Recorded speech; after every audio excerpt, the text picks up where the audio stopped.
உங்களுக்கு salary extra வேணும்னா நீங்கள் ஓட்டி பார்க்கணும். நான் ஓட்டி பார்க்க மாட்டேன், 4 நாள் லீவு போடுவேன், ஆனால் இன்க்ரிமெண்ட் வரணும் அப்படின்னு சொன்னால் இது எந்த விதத்தில் நியாயம்?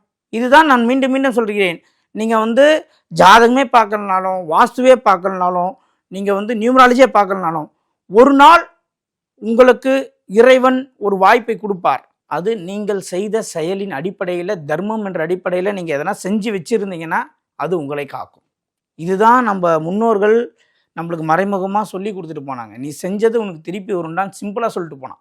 அதனால் இறைவன் உங்களை காக்க வேண்டும். இறைவன் உங்களை வந்து கையை பிடிச்சி தூக்கணும்னா முதல்ல புறம் பேசுவதை நிறுத்த வேண்டும். முட்டை சாப்பிட்றத அறவே நிறுத்த வேண்டும். முட்டையில் என்ன இருக்குது சார்?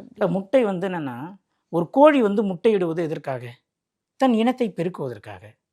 நீ பண்ணுற ஒரு இனத்தையே அழிக்கிற. சார், உன் குழந்தைக்கு, உன் பையனுக்கு, உன் பொண்ணுக்கு வேலையில் ஒரு ப்ரொமோஷன் கிடைக்கலன்னா வந்து கதற.